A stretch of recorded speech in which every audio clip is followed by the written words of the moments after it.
So in this video, I'm going to take you through the seated row through to the barbell row. So basically the rowing movement and its progressional exercises, or at least some variations of.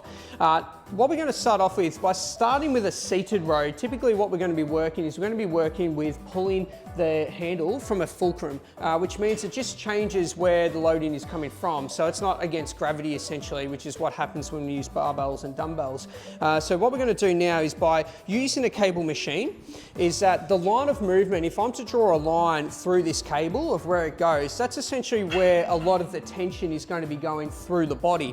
Why that's important is because if you're leaning back on a row and you're pulling, you're going to find that a lot of it's going to sit quite high in the shoulders, because that's the line of the movement or line of the resistance from the fulcrum point. So what we want to do early on is, when we position ourselves, is we want to position ourselves in a position where we can really target towards the middle of the back. So that way we get a nice full effect with tension right through the muscles in our back there. So I'm going to do that as my first principle. The first part of the movement, in terms of executing that one, is really getting that movement through the shoulders. So I want to be able to squeeze my shoulder blades together. The best way, or the easiest way to do that initially, is to go overhand with your grip. It just allows the most shoulder movement for you to be able to get right in and squeeze and activate your shoulder blades and work those muscles within that. So that's the first thing that we want to achieve. Once we've got that, we can then transition through to what's called supinated grip. So that's basically my palms are now facing upwards. So with my palms facing up, I can already get the squeeze in my shoulder blades. What's going to be added then is this rotation of the shoulder. So I'm trying to rotate my shoulder out. So I've gone, one movement is moving through the, retracting the shoulders, squeezing shoulder blades, but now I also want to rotate my shoulders backwards like this, and that's what I'm going to add with the supinated grip. So I've got the movement through the shoulders, rotate the supinated grip, and then what I'm doing now is I'm really opening up that entire the entire front of my body here to help me access the back. The last part of this movement is just keeping the elbows in nice and tight so I can really squeeze through the back there, but that one's going to be shown more so into the single arm row. So now we're into the single arm row. So you would have noticed before I was able to get the squeeze in the scapula or squeeze in the shoulder blades, and I'm also able to externally rotate my shoulders. What I'm going to do now is I'm really going to put it all together one arm at a time. So you can see that I'm allowing my shoulder to roll forward. It's also kind of rolling forward a little bit. So that way I can get a really good stretch through the lats and through the traps as well. I want to bring my shoulders back first, just like we did with the seated row. Then I want to externally rotate my shoulder so I can open up the front here. And then finally, I'm going to really bring the elbow into the side there, where I can squeeze all the way down the sides. So I go from this position through to this position. When you first start the single arm rows, you might break it down into three. So you might go 1, 2, 3, just like I showed you before. Once you get quite competent with it, you can really bring it all in together. And then once you're really competent, you can sort of really rotate through it like so, and then get a lot of power into that movement. So that's how you would progress from the seated row to the single arm, where you can then add the rotation to it, and the stability is challenged a little bit. The next part would be working through a single arm row with a dumbbell where you're leaning over a bench. The difference between going from this position to that position is how mobile you are through your posture, through your spine, your thoracic spine. Because what you might find a lot of guys is, if they're rowing like this, or if this is constricted, then they wouldn't be able to progress to that one yet, and I'll show you what I mean in a tick. Now we're progressing from the single arm cable row to the single arm dumbbell row over a bench.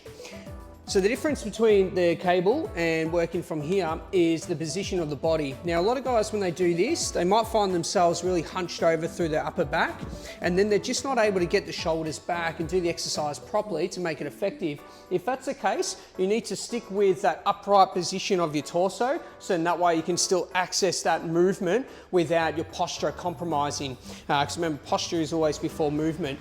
So assuming that you've got the mobility in your thoracic spine and you've got that nice strong postural position, we're now looking at the position of the exercise to make it most effective. I've got my arm nice and straight, so I can really lock that in and make myself nice and stable there.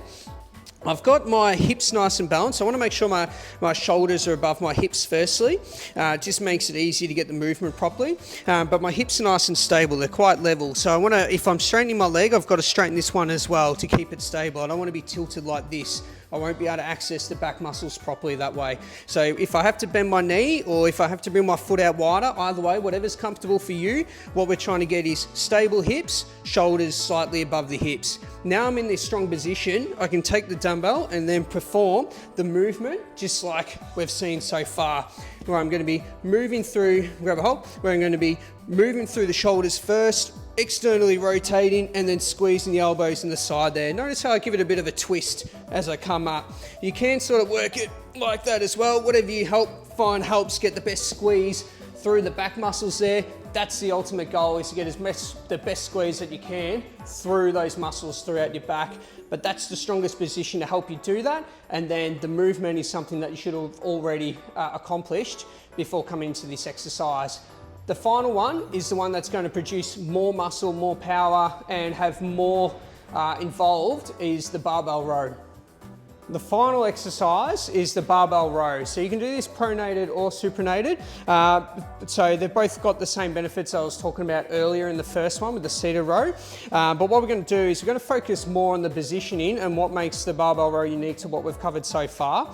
And with this, once I'm picking up the barbell row, once I've got it into position 2 row, I really need to make sure that I'm quite strong in my posterior chain. So I've got my hamstrings that are lengthened. I've got my spine that is now going to be under loading from the weight and also elongated. I want to really make sure that my sternum is driving right out. So this is nice and strong through my, what we call the spinal extension, keeping that nice and strong, and then performing the movement around that. So this is going to be the one where you can do a pretty heavy weight and you can also get a lot of muscle involved, and you've got a lot of stabilizing going on in your body, which makes it a really cool exercise to do as a pinnacle exercise. So what I'm going to do is I'm just going to do a supine one where I grab underneath, bring it up into position here, and then I'm just going to make my knees nice and soft. I'm just going to hinge forward into a position, so I'm just below my knees. And then from here, my back is nice and secure. I'm looking just in front of me, so my head's not up like this. I want to keep that nice and steady, so that way my spine's nice and steady. And then I perform that rowing movement, like so. So that rowing movement is getting your shoulders to rotate back, squeezing the elbows in, and then getting that nice and tight. What you want to avoid when you're doing row exercises, this goes for all of the variations, is you want to avoid the elbows going past your body like this, because what happens then is your shoulders start to roll forward and really disconnect yourself from those muscles in your back there. Once you're able to really bring your shoulders right back and you're able to roll the front of your shoulders open, once your elbows are about the same position as your body in terms of in alignment with your body, you've pretty much got a full squeeze in all the muscles in your back there. So you really shouldn't need to go beyond that point. You should be able to just get to there, and then that's a full squeeze, and that's as far as you can go. So that goes for all the exercises, but this is where you finish off. This is what's going to get the whole body involved, and that's what you should be aspiring to. So there is your progressions through your rowing movements.